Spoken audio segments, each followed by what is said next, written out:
You walked into the dealership and you paid cash. Maybe you'd saved for years.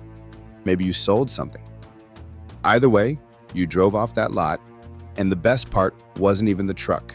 It was the feeling. No bank, no lien holder, nobody with a claim on it. Free and clear. It's yours, and what you do with it is nobody's business. Here's the uncomfortable truth this video is about. Free and clear was never what stopped the tracking. The company watching you does not care whether you financed it, leased it, or counted out $100 bills on the hood, because the thing reporting on you was bolted into that truck at the factory long before you ever handed over a dime, and it answers to the manufacturer, not to whoever's name is on the title. Paying cash bought you the truck. It did not buy you privacy. And by the end of this video, you'll see every channel a cash-bought truck still uses to report on you, including the one that genuinely rattles people, where the person who owned it before you may still be watching it right now. Let's start with the assumption itself, because it's the trap. Somewhere along the way, we all absorbed the idea that tracking is tied to money, that the lender puts something in the car so they can find it if you stop paying, and if you owe nobody, there's nothing to find.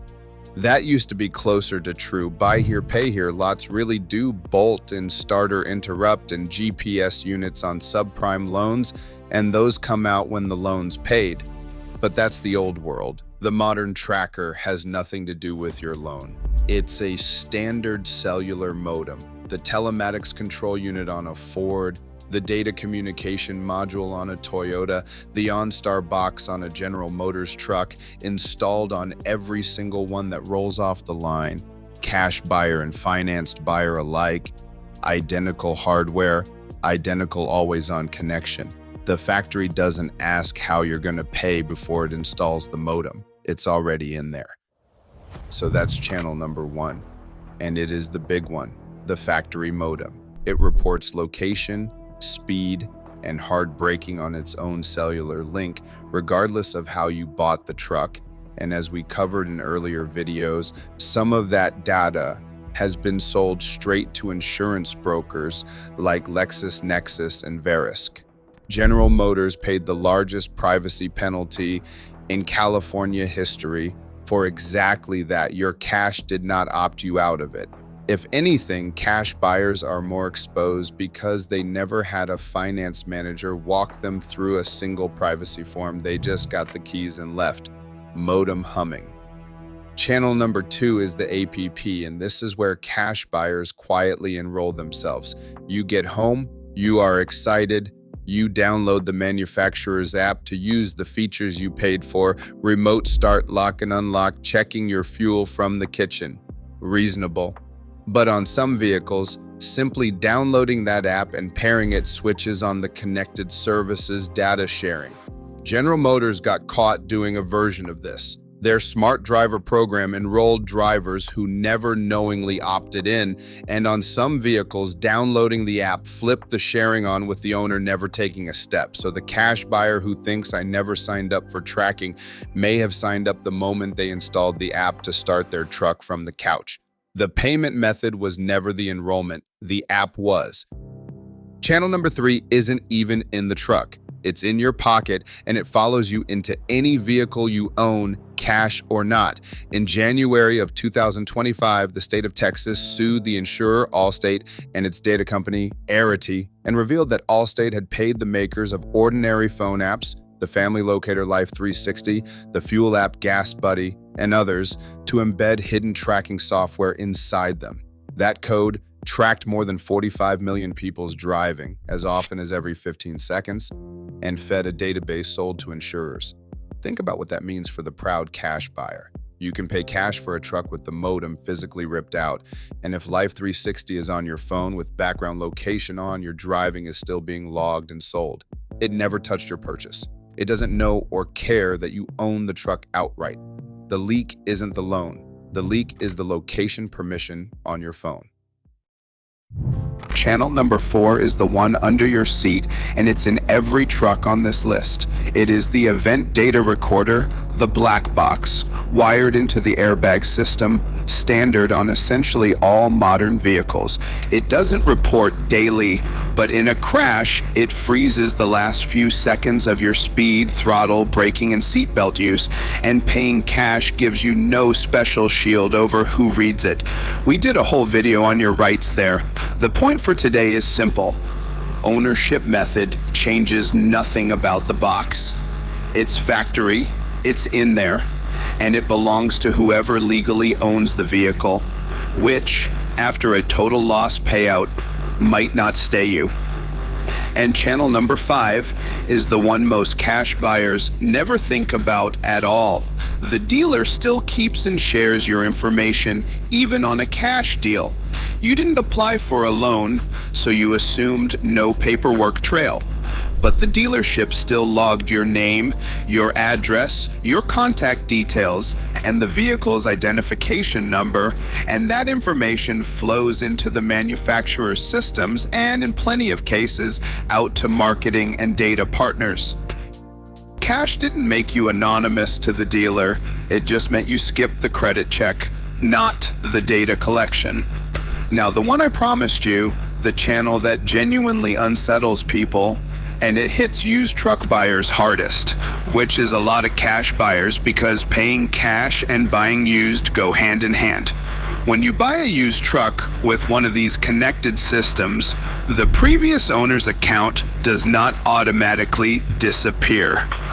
Owners have reported buying a used vehicle, opening the app, and discovering the person who sold it still had remote access, still able to see the truck's location, still able to lock, unlock, even remote start it from their phone on a truck they no longer own. The sale transferred the title, it did not transfer the digital keys. So the cash buyer who paid to own something free and clear can be driving a truck that the last owner is quietly watching on a map. That's not a lender, that's not the manufacturer, that's a stranger with your address and a live location feed because a checkbox never got unchecked. So what does a cash buyer actually do about all of this?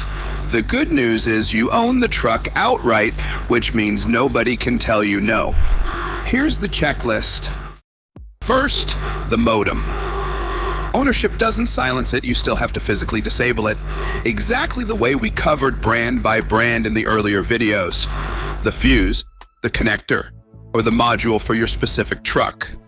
Paying cash gives you the right to do it without a lien holder's permission. Use it. Second, if you bought used, do a full reset of the connected system before you do anything else.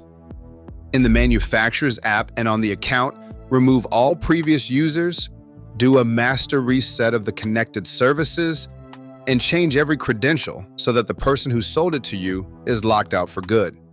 Call the automaker's connected services line and confirm the previous account is fully removed from the vehicle identification number. Do not skip this.